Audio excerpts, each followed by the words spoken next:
Chapter 4, The Locked Room. 2 days later, there was a storm in the middle of the night. I was hot and I couldn't sleep.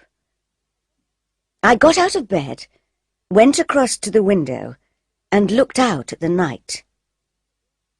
Black clouds hurried across the sky, and the trees moved wildly in the wind. The rain made a loud noise on the window. I opened my window and put my head out into the wind and the rain. I looked at the other windows in the house.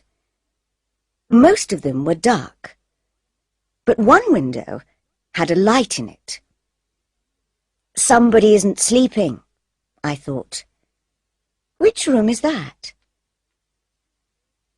There were 6 windows between my window and the room with the light. And there are 6 doors between my room and the locked door, I thought. That light is in the locked room. Somebody's in there. I put on my dressing gown and went out of my room. The house was dark, and at first I couldn't see very well. I walked along the passage and turned the corner. There it was, the locked room, and there was a light under the door. I went nearer and heard noises. Somebody's moving about in the locked room, I thought. Who is it? Then the light went off and the door opened. I was afraid to move. Somebody came out of the room and into the dark passage. Lightning suddenly lit up the house, and I saw who it was. It's Mr. Ross, I thought. What was he doing in that room in the middle of the night? I didn't move, and he didn't see me. He locked the door of the room carefully. He didn't put the key in his pocket, but hid it in the plant pot next to the door. He's coming along here, I thought. I must get back to my room. And I ran back along the passage. Mr. Ross heard me. "Who's that?" he called. I didn't answer, but ran into my room and closed the door. He came along the passage and stopped outside my door.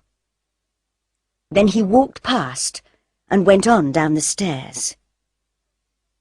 I took off my dressing gown and went back to bed. I was shaking because I was afraid. Now I know how to get into the locked room, I thought. But what's in there? There was no storm in the morning, but it was still raining.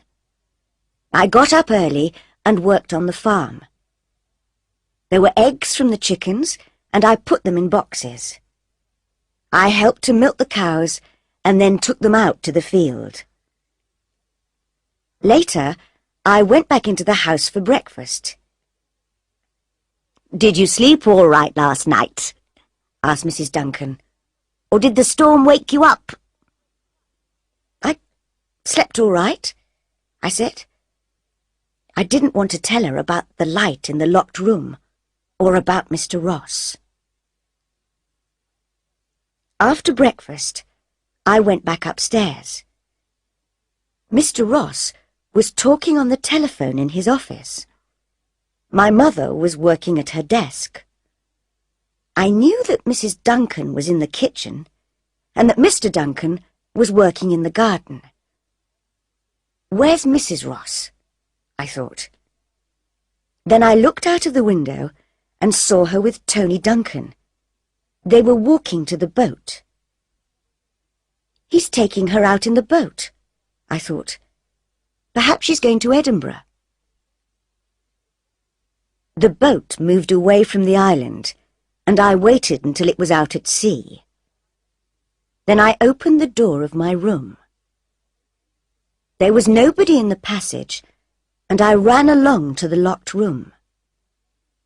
The key was still in the plant pot, and I took it out. My hand was shaking. Then I unlocked the door.